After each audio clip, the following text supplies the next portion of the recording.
Hello friends, today I'm going to make something that I have never made before, and I'm going to bring you guys along with me. And what I'm going to make is bone broth.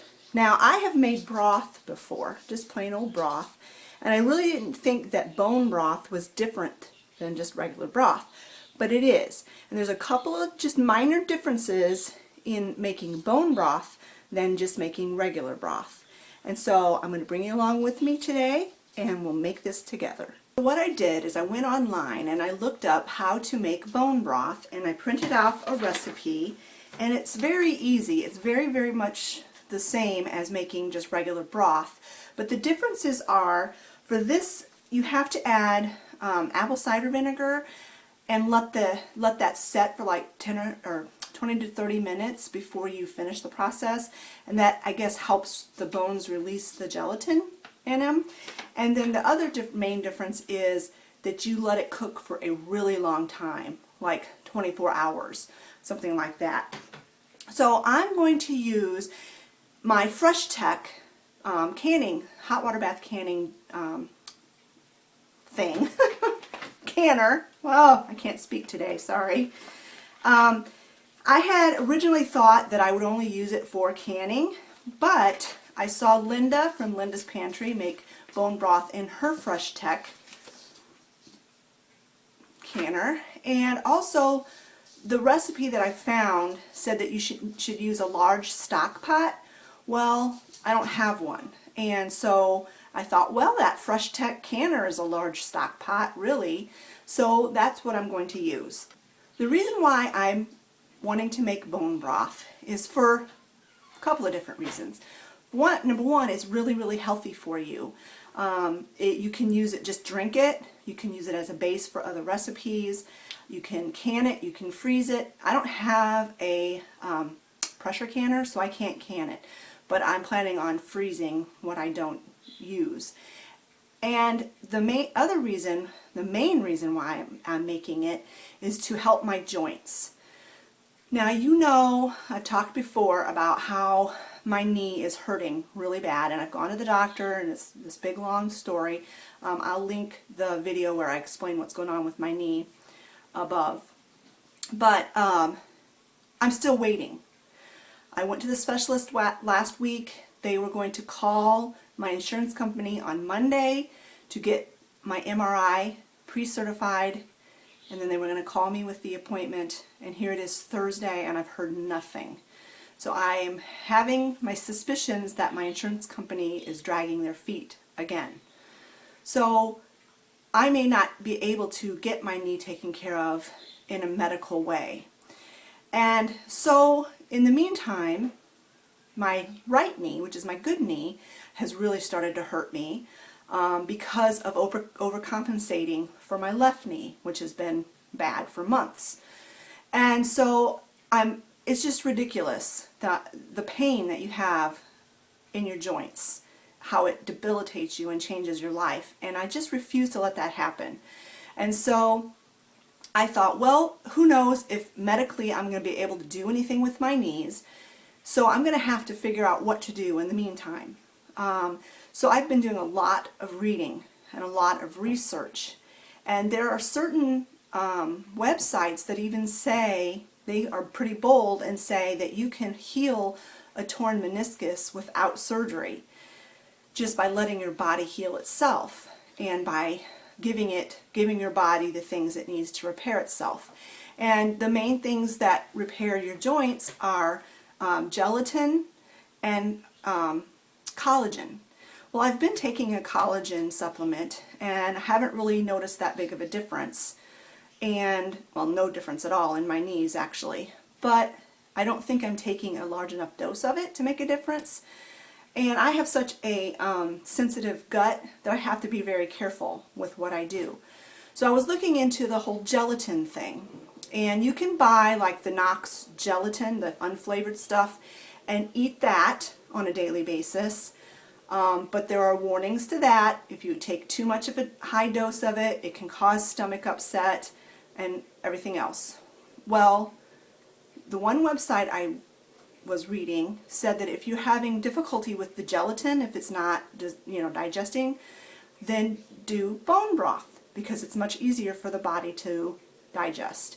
So, because I have such a sensitive system, I'm going the bone broth route. Now I did make myself some Jell-O with extra gelatin in it, and I'm going to eat that, but I'm not going to eat it in as high a dose as they say because I just don't want, on top of everything else, I don't need to mess up my gut.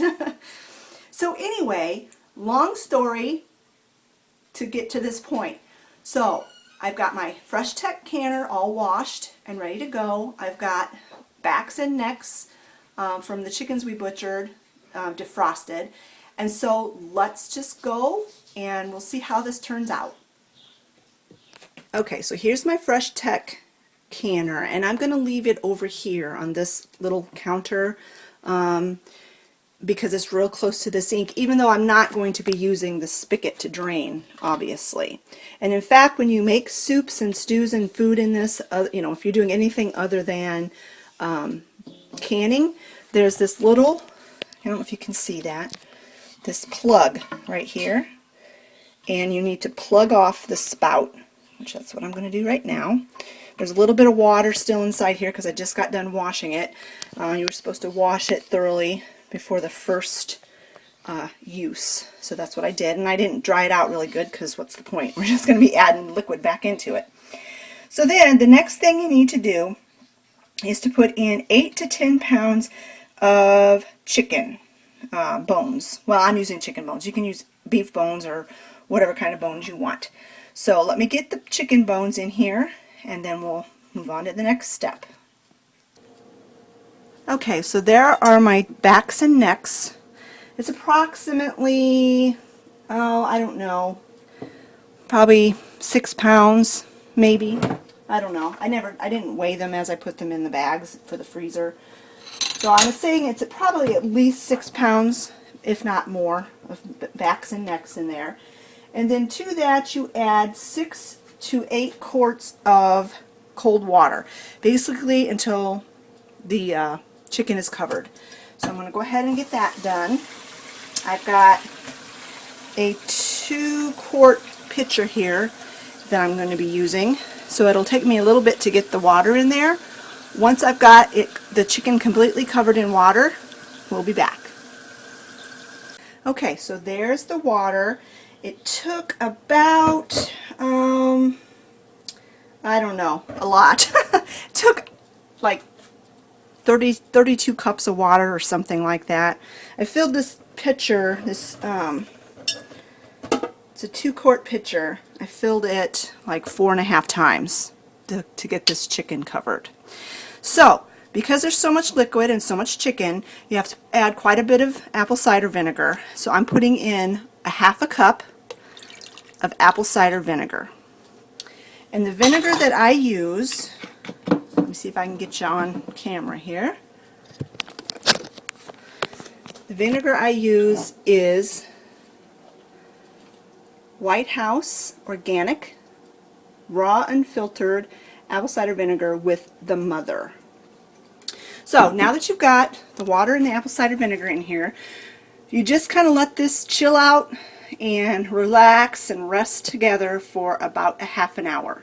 So while this is chilling out, I'm going to prep the veggies.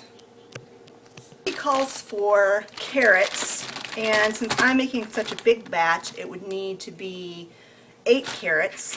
And I already have a bunch of carrots that I had peeled and sliced up for snacking on. So that prep is already done. I don't know how much of this I'll use, probably half of it. And then it also called for celery, 8 stalks of celery. Now this is celery that also I had got prepped and everything, and I didn't think I was going to use it before it went bad, so I threw it in the freezer. So this is frozen, and I'm just going to throw the whole packet in the pot. And then it called for 4 onions. Now I only have 3 onions, but they're fairly large, and I think they'll do just fine. So I'm not going to do anything terribly fancy. I'm just going to peel them and probably cut them in quarters. And I'm using my new Cuisinart knife. This is the first time I've used it since we got it from Costco last week. It said on the package they're very sharp, so I've been a little nervous to get them out and use them. Plus, to be honest, I've just been too lazy to go through my knife drawer and get rid of all my old knives. I've been kind of preoccupied with this whole knee problem, and to be honest, I've been kind of feeling sorry for myself, and it's been a slow process to come to the realization that feeling sorry for myself doesn't change my circumstances at all. It just makes things worse. And if I want my body to heal, I need my mind to be in a right place so that my body can heal.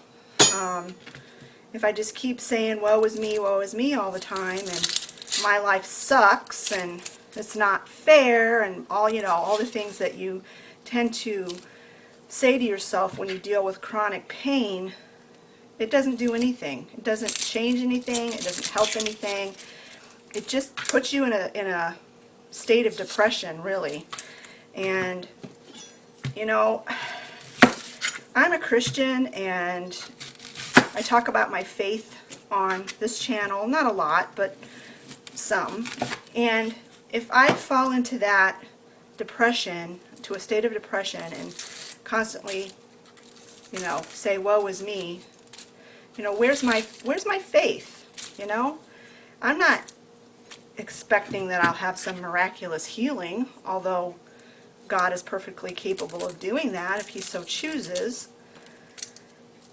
But I have to come to the realization that He has allowed this to happen to me for some reason. And I may not ever know the reason, but I just have to trust that He has my best interest at heart and that He knows what's best.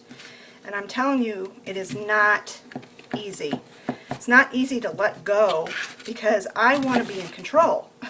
Everybody wants to be in control of their own life, and I want to be in control. And the things that are happening to me with my health are completely beyond my control. And if I were to be able to choose, I absolutely would not choose to have debilitating knee pain. That is not what I choose. But what I can control is my attitude about it. And I can do what I can do to make myself healthy and give my body what it needs to hopefully heal itself. And so that's just kind of the struggle and the journey that I've been on the last couple of months, really, since my knees have gotten really bad. Well, especially since my right knee started getting really bad. Boy, it's been a rough couple of weeks, I'm telling you. So anyway, I hope that encourages someone that if you're going through chronic pain or any bad situation in your life, that just do what you can do in your own power and trust God that He will work it all out for the best. I may end up having to just learn to live with knee pain if that's what God wants for me. And I just have to be willing to submit to that, which, like I said, it is not hard, not easy. It's really hard, especially when I'm not a controlling person, but I hate it when things are out of my control. I hate it. And I think most people are that way. Okay, so I've pretty much got my veggies prepped. There's not a whole lot more I need to do. So I've got the timer set for a half hour, and I'm going to, when the timer goes off and I'm ready to go on to the next step of making this bone broth, I'll bring you back. Okay, so the 30 minutes is up, and so to this pot you're now going to add the vegetables and spices that you want to use for your bone broth. You saw me dicing up the onions, so I'm going to go ahead and just add those to the pot now.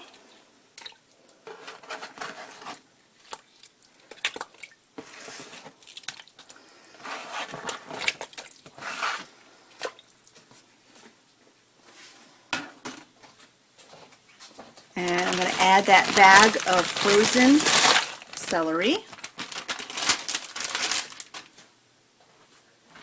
And I'm going to put in about half this bag of carrot sticks. I want to leave a few carrot sticks for me to munch on. Don't want to use them all. So that'll be all of the veggies. So I'm going to kind of give that a little bit of a stir, make sure they're kind of in the water. And then as far as spices go, you can use pretty much whatever you want, but I have certain ones that I think work really well with chicken, and I typically use those all the time. And that is bay leaves. So this is a large pot, so I'm going to put several bay leaves in. Then I have 4 teaspoons of rosemary, 4 teaspoons of thyme, 4 teaspoons of black peppercorns, 4 tablespoons of sea salt. Sorry about that, the dogs thought they heard something. I think it was on Olivia's computer. And then I'm going to add 2 tablespoons of turmeric. Turmeric is an anti-inflammatory, and it's supposed to help with any kind of pain. So, give this another stir. And then I'm going to put the temperature up on high until it comes to a boil. And then when it comes to a boil, I'm going to turn it down and keep it at a simmer for 24 hours.